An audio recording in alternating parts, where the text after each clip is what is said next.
Hello friend, जय Shri here. मैं आज आपको ये मेन टूल बार के बारे में सिखाने वाली हूँ। पहले मैं आपको वो टूल्स के बारे में बताऊंगी जो मेरे हिसाब से इम्पोर्टेंट टूल्स है। तो हम लोग स्टार्ट करते हैं ये टूल से। यहाँ पे ये सिलेक्शन टूल से। तो ये सिलेक्शन टूल हम लोग किस चीज़ के लिए यूज़ करते हैं इसके बारे में पहले मैं आपको एक्सप्लेन कर रही हूँ। आपने कुछ बड़ा 3D इंटीरियर सेट बनाया है। वो 3D इंटीरियर सेट में आपके बहुत सारे ऑब्जेक्ट्स, लाइट्स, कैमरास और भी कुछ अलग अलग चीज़ें आपने लिए। तो आपको कुछ पर्टिकुलर चीज़ें सिलेक्ट करनी हो तो इसके लिए हम लोग ये टूल का यूज़ करते हैं। तो अभी मुझे मेरे ये फुल 3D सेट में से मेरे बस लाइट्स को ही सिलेक्ट करना है। तो यहाँ पे जाके आपको लाइट्स को चूज़ करना है। देन मैं ये फुल व्यू पोर्ट में इस तरह से सिलेक्शन बनाती हूँ। तो आप देख सकते हैं कि मेरे ये व्यू पोर्ट में बस मेरे लाइट्स ही सिलेक्ट हुई। आपके मॉडल में से आपको अगर कैमरास को सिलेक्ट करना है सेम चीज़, तो आप देख सकते हो कि मेरे कैमरा ही सिलेक्ट हुए, बाकी कोई भी चीज़ें यहाँ पे सिलेक्ट नहीं हो रही है। तो इसलिए हम लोग ये टूल का यूज़ करते हैं। देन जो नेक्स्ट चीज़ है वो है सिलेक्ट बाय नेम। अगर आप इसके ऊपर क्लिक करते हो तो एक न्यू पैनल यहाँ पे ओपन हो जाएगा। आप देख सकते हो कि ये और ये पैनल, मेरे दोनों पैनल सेम ही है। तो ये लेयर पैनल है, ये 2017 में ऐड किया गया है। यहाँ पे ये जो लेयर पैनल है ये फोटोशॉप की लेयर की तरह ही काम करता है। आप यहाँ से ये आईबॉल बंद करके चीज़ों को ऑन ऑफ कर सकते हो। देन अगर आपके मॉडल में बहुत सारे ऑब्जेक्ट्स लिए गए और आपको बस आपके ऑब्जेक्ट्स को ही देखना है तो आप बाकी की चीज़ों को यहाँ पे बंद कर सकते हो। लाइक मैंने लाइट्स, कैमरा और मेरे जो बाकी की चीज़ें हैं उनको बंद किया तो मेरे यहाँ पे बस ऑब्जेक्ट्स की लिस्ट बता रहा है। तो इस तरीके से हम लोग ये पैनल को यूज़ करते हैं।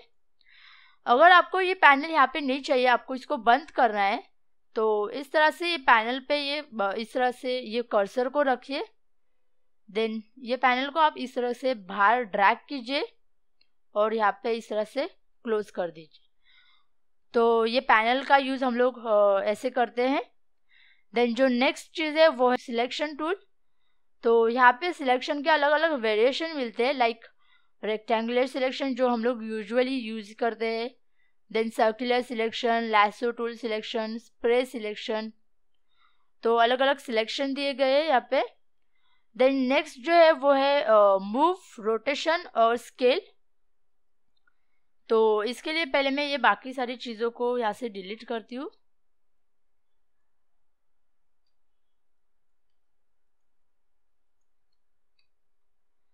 तो मूव का शॉर्टकट है W। अगर आप W प्रेस करते हो तो ये गिज्मो यहाँ पे एक्टिवेट हो जाएगा। तो आपको यहाँ पे एक्सेस मिलेंगे 3 एक्सेस XYZ। तो आप इसको यहाँ पे सिलेक्ट कीजिए और आप इसको किसी भी एक्सेस में इस तरह से मूव कर सकते हैं। अगर आपको तीनों एक्सेस में एक ही साथ ये ऑब्जेक्ट को मूव करना है तो आप सेंटर में आए तो ये हाईलाइट हो जाएगी और आप ये ऑब्जेक्ट को तीनों एक्सेस में इस तरह से मूव कर सकते हो। देन रोटेशन का शॉर्टकट ई प्रेस करने से आपका रोटेशन का गिज्मो यहाँ पे एक्टिव हो जाएगा। सेम विथ रोटेशन, आप रोटेशन को भी तीनों एक्सिस में इस तरह से रोटेट कर सकते हो। अगर आपको तीनों एक्सिस में एक ही साथ रोटेट करना है तो सेंटर में क्लिक कीजिए तो आपका ये ऑब्जेक्ट जो है वो तीनों एक्सिस में रोटेट हो जाएगा। देन स्केल के साथ भी सेम ऐसी चीज़ है। अगर स्केल करना हो तीनों एक्सिस में तो सेंटर में आके आपको क्लिक करना पड़ेगा, या फिर एक एक एक्सिस को यूज़ करके आप यहाँ से इसको स्केल कर सकते हो। और ये जो स्केल है वो आपके एंकर पॉइंट के ऊपर डिपेंड होता है। जैसे हम लोग आफ्टर इफेक्ट्स में एंकर पॉइंट को यूज़ करते हैं तो आपका जो स्केल है वही प्रोपोर्शन में स्केल होता है। तो सेम यहाँ पे वो चीज़ हम लोग कर सकते हैं। देन नेक्स्ट है वो है कीबोर्ड शॉर्टकट ओवरराइड टॉगल।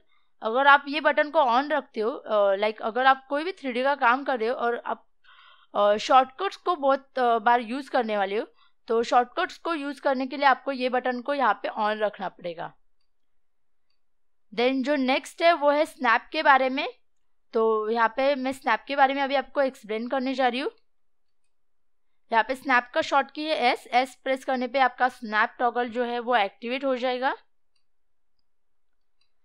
तो यहाँ पे जो मेरा फर्स्ट ऑब्जेक्ट है जो ऑब्जेक्ट के ऊपर मेरा सेकेंड ऑब्जेक्ट मुझे स्नैप करना है एग्जैक्ट इसके बीचों बीच। तो यहाँ पे स्नैप टॉगल पे आपको राइट क्लिक करना है और ग्रिड एंड स्नैप सेटिंग्स में आपको स्नैप्स में जाना है। तो आप यहाँ पे देख सकते हो कि आपको यहाँ पे बहुत सारे ऑप्शंस मिलेंगे कि आपका जो ऑब्जेक्ट है वो आपको एग्जैक्ट किस पे स्नैप करना है। तो मुझे मेरा ऑब्जेक्ट सेंटर में स्नैप करना है, इसलिए मैंने यहाँ पे पिवेट चूज़ किया। Pivot mean Gizmo. तो आप यहाँ पे देख सकते हो कि जो मेरा गिज्मो है वो सेंटर में है। तो अभी मैं जो दूसरा ऑब्जेक्ट जो स्नैप करूँगी वो एग्जैक्ट इसके सेंटर में ही स्नैप हो जाएगा।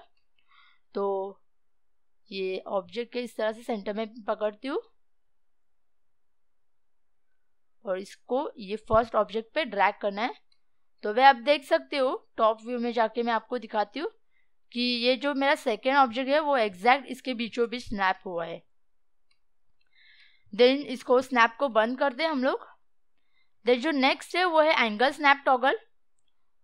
अगर आप इसके ऊपर राइट क्लिक करते हो तो आपको इसके ऑप्शन में जाना है।